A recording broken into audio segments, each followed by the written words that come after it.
চলতি বছরই অর্থাৎ ২০২৫ সালের জুলাই আগস্টের মধ্যেই নির্বাচন সম্ভব বলে মনে করে বিএনপি এবং সেই লক্ষ্যে দলটি ব্যবস্থা নেওয়ার জন্য নির্বাচন কমিশন, অন্তর্বর্তী সরকার এবং অন্যান্য রাজনৈতিক দলের প্রতিও আহ্বান জানিয়েছে। বিএনপি এতদিন যৌক্তিক সময়ের মধ্যে নির্বাচনের দাবি জানিয়ে আসছিল, কিন্তু সেই সঙ্গে দাবি জানিয়ে আসছিল অন্তর্বর্তী সরকারের প্রতি সুনির্দিষ্ট রোডম্যাপ ঘোষণারও। প্রধান উপদেষ্টা ডক্টর মোহাম্মদ ইউনূস সংবাদ সম্মেলনের মধ্য দিয়ে জাতির উদ্দেশ্যে বলেছিলেন ২০২৫-এর শেষ নাগাদ অথবা ২০২৬-এর মাঝামাঝি পর্যন্ত সময়টায় জাতীয় নির্বাচন অনুষ্ঠিত হতে পারে, কিন্তু এর মধ্যেই বিএনপি দ্রুততম সময়ে কিংবা যৌক্তিক সময়ে নির্বাচনের দাবি জানিয়ে আসছিল বেশ দীর্ঘদিন ধরেই। কিন্তু গেল মঙ্গলবার সোমবার রাতে অনুষ্ঠিত স্থায়ী কমিটির সিদ্ধান্ত বা স্থায়ী কমিটির বৈঠকের সিদ্ধান্ত জানানোর জন্য যে সংবাদ সম্মেলন করা হয় সেখানে স্পষ্ট করা হয়েছে জুলাইয়ের মধ্যেই নির্বাচন সম্ভব। কিন্তু কেন বিএনপি জুলাইয়ের মধ্যেই নির্বাচন চাচ্ছে অথবা জুলাই আগস্টের মধ্যেই নির্বাচন সম্ভব বলে জাতীয় ঐক্যমত প্রতিষ্ঠার আহ্বান জানাচ্ছে? বিএনপির ভাষ্যমতে বা দলটির শীর্ষ নেতৃবৃন্দ, সর্বোচ্চ নীতি নির্ধারণী ফোরাম, স্থায়ী কমিটির সদস্যরা প্রত্যেকেই মনে করছেন অন্তর্বর্তী সরকারের ভেতর থেকে অথবা তাদেরকে প্রভাবিত করে এমন নানা গোষ্ঠী, একাধিক গোষ্ঠী সরকারকে বিভ্রান্ত করে নির্বাচনকে বিলম্বিত করার একটা চেষ্টা করতে পারে। সেই শঙ্কার জায়গা থেকে এবং চেষ্টা করছে, সেই শঙ্কার জায়গা থেকেই দলটি বলছে দ্রুততম সময়ে নির্বাচন প্রয়োজন, নির্বাচন দিতে হবে এবং নির্বাচনের ব্যবস্থা নেওয়ার জন্য নির্বাচন কমিশনের প্রতি আহ্বানও জানিয়েছে। বিএনপি বলছে যেটি গণতান্ত্রিক প্রক্রিয়ায় নির্বাচনের কোনো বিকল্প নেই। দলটি দীর্ঘদিন ধরে অর্থাৎ পতিত সরকারের সময়টায়, আওয়ামী লীগ সরকার যখন রাষ্ট্র ক্ষমতায়, তখনও দলটি দীর্ঘদিন একটি গ্রহণযোগ্য, নিরপেক্ষ, অবাধ, সুষ্ঠু নির্বাচনের দাবিতে রাজপথে ছিল এবং সেই রাজপথে থাকাকালীন সময়ে হত্যা, নির্যাতন, গুম, খুন এইসব ঘটনা ঘটেছে। বিএনপি সেই নির্যাতন ইতিহাস তুলে ধরতে চায়। দলটি বলছে যে নির্যাতনের ফলে তাদের অসংখ্য নেতাকর্মী মামলা, কারাবরণ এবং নিখোঁজ হয়ে যাওয়া থেকে শুরু করে হত্যার শিকার হওয়া, বারবার জেলে যাওয়া, সেই সবের বিপরীতে দাঁড়িয়ে তারা এখন আসলে নির্বাচন ছাড়া অন্য কোনো কিছুই মূল লক্ষ্য হিসেবে নির্ধারণ করতে পারছে না। দলটি বলছে নির্বাচনই তাদের মূল লক্ষ্য এবং নির্বাচনকে সামনে রেখেই তাদের এগিয়ে চলা। ৫ আগস্ট অভ্যুত্থান পরবর্তী সময়টায় তারা বারবারই বলে আসছিল যৌক্তিক সময়ের মধ্যে নির্বাচন দিতে হবে, কেননা নির্বাচন ছাড়া বা নির্বাচিত সরকার ছাড়া দেশের যাবতীয় সংকট সমাধান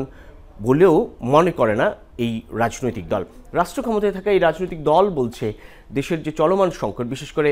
অর্থনৈতিক সংকট, নিত্যপণ্যের যে ঊর্ধ্বগতি, সেই সব মোকাবেলা করা কিংবা আইন শৃঙ্খলা পরিস্থিতি স্বাভাবিক করা, সেই সব সংকট আরও তীব্র হবে, আরও বাড়বে বা সেই সব সংকট সমাধান সম্ভব হবে না যদি নির্বাচিত জনপ্রতিনিধির হাতে ক্ষমতা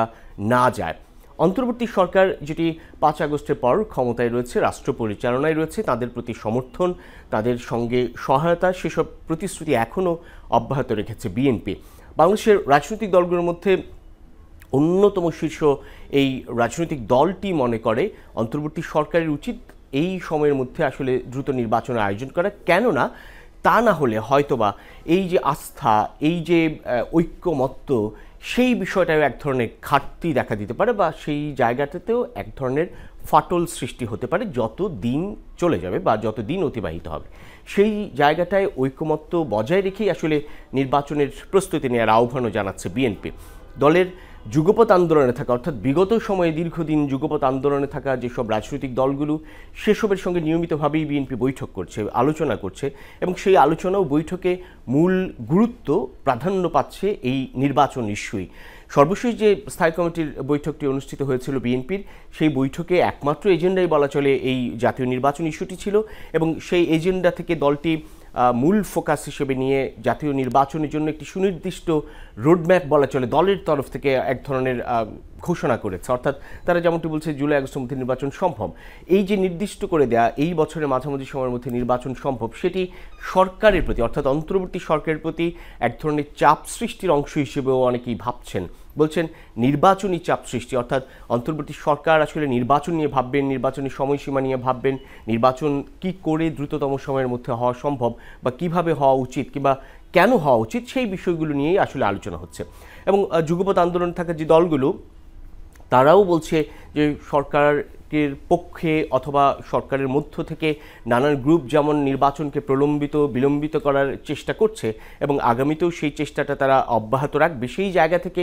জাতীয় নির্বাচনের জন্য দলটি এখন চাপ প্রয়োগ না করলে কিংবা যুগপৎ আন্দোলন থাকা রাজনৈতিক দলগুলো যদি চাপ প্রয়োগ না করে, সেক্ষেত্রে সত্যি জাতীয় নির্বাচন বিলম্বিত হতে পারে এবং স্থানীয় সরকার নির্বাচন কিংবা ডাকসু নির্বাচন অর্থাৎ ছাত্র সংসদ নির্বাচন, এই ইস্যুগুলোকে সামনে এনে জাতীয় নির্বাচনকে পেছানোর চেষ্টা হিসেবেই গণ্য করছে এই বিষয়গুলোকে বিএনপি এবং তাদের সঙ্গে যুগপৎ আন্দোলনে থাকা অন্যান্য রাজনৈতিক দলগুলো। তারা মনে করছে যে জাতীয় নির্বাচনের আগেও কোনোভাবেই অন্য কোনো নির্বাচনের সুযোগ নেই এই মুহূর্তে বর্তমান প্রেক্ষাপটে। কেননা বিএনপি যেটি বলছে যে মূলত জাতীয় নির্বাচনকে ঘিরেই সুষ্ঠু অবাধ নিরপেক্ষ নির্বাচনের যাত্রা শুরু হতে পারে এবং যেহেতু স্থানীয় সরকার নির্বাচন বা স্থানীয় নির্বাচনগুলো বিতর্কিত হয়েছে বিগত সময়ে, কিন্তু এরপরেও ইউনিয়ন পরিষদ পর্যন্ত এখনও ভাঙা হয়নি বা ইউনিয়ন পরিষদ এখনও ভেঙে দেওয়া হয়নি, সেক্ষেত্রে নতুন করে স্থানীয় নির্বাচন হওয়ার কোনো সুযোগ নেই বলে মনে করে তারা। মনে করে সেই আগের প্রশাসনিক কাঠামোই এখনও রয়ে গেছে, সেক্ষেত্রে জাতীয় নির্বাচনই একমাত্র তাদের সামনে মূল এজেন্ডা এবং যেই বিষয়গুলোকে সামনে রেখে মূলত জাতীয় নির্বাচন পেছানো হতে পারে, বিএনপি বলছে সেই সংস্কারের সঙ্গে তাদের কোনো ধরনের বিভেদ নেই, তাদের কোনো ধরনের মতানৈক্য নেই, বরং মতৈক্যে রয়েছে তারা এই অর্থে যে সংস্কার এবং নির্বাচন দুটো সমানতালে চলতেই পারে এবং সংস্কার অবশ্যই তাদের কাছেও গুরুত্বপূর্ণ। অর্থাৎ রাজনৈতিক দল হিসেবে বিএনপি 2016 সালে দলের চেয়ারপারসন বেগম খালেদা জিয়া যে ভিশন 2030 ঘোষণা করেছিলেন, পরবর্তীতে 31 দফার যে রাষ্ট্র সংস্কারের রূপরেখা দিয়েছিল বিএনপি, সেটিকে এই সংস্কারের সঙ্গে সামঞ্জস্যপূর্ণ হিসেবেই দলটি মনে করছে এবং বারবারই বলছে তারাই এই সংস্কার প্রস্তাবনাটি আগে জাতির সামনে তুলে ধরেছিল এবং আগামীতে তারা সেই সংস্কার প্রস্তাবনা বা সংস্কার ভাবনা কিংবা সংস্কার করা উচিত, এই যে বিষয়গুলির সঙ্গে তাদের যে একমত বা সহাবস্থান, সেটি তারা অব্যাহত রাখবে এবং সে কারণেই বলছে সংস্কার চলমান প্রক্রিয়া, কেননা নির্দিষ্ট কোনো সময় কাঠামোর মধ্যে আসলে এই সংস্কার বাস্তবায়ন সম্ভব নয়। সে কারণে যদি নির্বাচন কমিশন গঠন সংক্রান্ত সংস্কার কমিশনের প্রস্তাবনা পাওয়া যায় এবং সংস্কার প্রস্তাবনা যখন শুরু হয়ে যাবে সেই বাস্তবায়নটা, তখনই আসলে নির্বাচন দেওয়া সম্ভব বলে মনে করে তারা। দলটি বলছে নির্বাচন কমিশন ইতিমধ্যেই গঠিত হয়ে গেছে এবং নির্বাচন কমিশনের নির্বাচন আয়োজনের জন্য যেসব প্রস্তুতি প্রয়োজন সেসবও সম্পন্ন হওয়া সময়ের ব্যাপার মাত্র এবং সেক্ষেত্রে নির্বাচন আয়োজনে কোনো ধরনের বাধার সুযোগ নেই কিংবা সেই কারণে নির্বাচন আয়োজনে কোনো বিলম্ব করার সুযোগ নেই বলে মনে করে বিএনপি এবং তাই তারা দ্রুততম সময়ে নির্বাচনের জন্য একটি নির্দিষ্ট রূপরেখা দেওয়ার জন্য সরকারের প্রতি আহ্বানটুকু এখনও জানিয়ে আসছে, যদিও দলটি বলছে জুলাই আগস্টের মধ্যেই নির্বাচন সম্ভব। বিএনপি এবং যুগপৎ আন্দোলন থাকা অন্যান্য দলগুলোও বলছে যে অন্তর্বর্তী সরকারের উচিত খুব দ্রুততম সময়ের মধ্যে সব রাজনৈতিক দল, স্টেক হোল্ডার, অংশীজন যারা রয়েছেন তাদেরকে ডেকে একটা জাতীয় সংলাপের মধ্য দিয়ে জাতীয় নির্বাচনের সুনির্দিষ্ট রোডম্যাপ ঘোষণা করা, যেন দ্রুততম সময়ে এই চাপ কিংবা এই ঐক্যের মধ্যে যেন কোনো ধরনের ফাটল সৃষ্টি না হয়, যেন সকলেই সম্মিলিতভাবে একটা সিদ্ধান্তে পৌঁছাতে পারে, সেই বিষয়টি নিশ্চিত করা এবং সেই নিশ্চিত করার লক্ষ্যে একটি দ্রুততম সময়ে সংলাপের আয়োজন করার জন্য আহ্বান জানাচ্ছে যুগপৎ আন্দোলন থাকা অন্যান্য দলগুলো। তারাও বিএনপির যে মূল স্ট্যান্ড যে জাতীয় নির্বাচনটা দ্রুততম সময়ে দেয়া, সেটার সঙ্গে একমত। অর্থাৎ যুগপৎ আন্দোলনে থাকা বিএনপির সঙ্গে প্রায় 52টি নিবন্ধিত অনিবন্ধিত যেসব রাজনৈতিক দলগুলো রয়েছে তাদের সঙ্গে বিএনপির যে অবস্থান সেটি খুব বেশি পার্থক্য নেই। তারা প্রত্যেকেই আসলে বলছে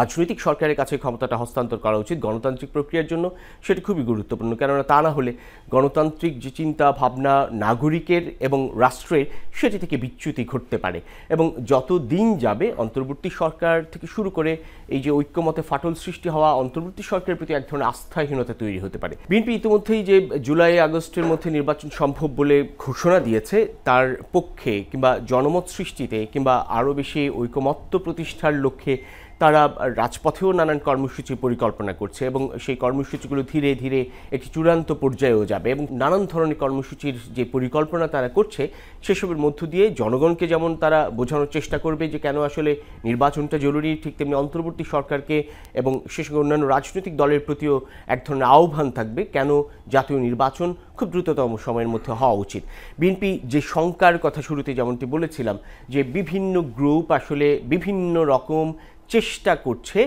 ইতিমধ্যেই সেই চেষ্টা শুরু হয়েছে বলে মনে করে বিএনপি যে নির্বাচন বা জাতীয় নির্বাচনকে প্রলম্বিত করার সেই চেষ্টা থেকে সরে আসার আহ্বানও জানাচ্ছে তারা প্রত্যেককে। কেননা বলছে যে রাজনৈতিক স্থিতিশীলতা, রাষ্ট্রের স্থিতিশীলতা, দেশের স্থিতিশীলতা কিংবা 5 আগস্ট অভ্যুত্থানের প্রতি সমর্থনকারী সাধারণ মানুষের সেই সমর্থন বজায় রাখার জন্য যে জাতীয় ঐক্য প্রয়োজন, সেই ঐক্যে ভাঙন সৃষ্টি করতে পারে এমন নানা ধরনের অপতৎপরতা, এবং সে কারণেই বিএনপি বারবারই সকলকে মূল ফোকাস হিসেবে বা মূল লক্ষ্য হিসেবে জাতীয় নির্বাচনকে রাখতে চায়। এবং দলটি অন্তর্বর্তী সরকারের প্রতি আহ্বান জানিয়েছে, যেহেতু শুরুতেই তারা বলেছিল যে কেবলমাত্র নির্বাচন কমিশন, বিচার, প্রশাসন এই সংক্রান্ত সংস্কার কার্যক্রমগুলো সম্পন্ন হলেই, অর্থাৎ যেটিকে প্রয়োজনীয় সংস্কার বলে গণ্য করে বিএনপি, সেই নির্বাচন কেন্দ্রিক সেই সব সংস্কার সম্পন্ন হলেই জাতীয় নির্বাচন উদ্যোগ নেওয়া উচিত। সেই জায়গা থেকে বিএনপি এখনও অবস্থান নিয়েও খানিকটা সরে আসার মতো, যে তারা বলছে যেহেতু নির্বাচন কমিশন গঠন হয়ে গেছে, নির্বাচন কমিশন সংক্রান্ত সংস্কার প্রস্তাবনা পাশ হয়ে যাবে, সেক্ষেত্রে বা সেই সংস্কার প্রস্তাবনা সুপারিশ অনুযায়ী নির্বাচনকে সামনে রেখে মূলত এখন অন্তর্বর্তী সরকার একটা লক্ষ্য নির্ধারণ করতে পারে। এবং দলটি সেই জুলাই আগস্টের মধ্যেই নির্বাচন চায়, সেই বক্তব্যের মধ্য দিয়ে অন্তর্বর্তী সরকারের প্রতি তাদের যে চাপ, সেই চাপটা সৃষ্টি করলো। আর তাই সব রাজনৈতিক দল, অন্তর্বর্তী সরকার, নির্বাচন কমিশন প্রত্যেকের প্রতি আহ্বান জানাচ্ছে কেন এই নির্বাচনটা খুব বেশি জরুরি, সেসব বিষয় মাথায় রেখে দ্রুততম সময়ে যেন জাতীয় নির্বাচন আয়োজন করা হয়। কেননা কেবলমাত্র জনপ্রতিনিধিত্বশীল সরকারই পারে এই দেশে স্থিতিশীলতা আনতে। এমন অবস্থান থেকেই বিএনপি প্রত্যেকের প্রতি এই আহ্বান জানাচ্ছে।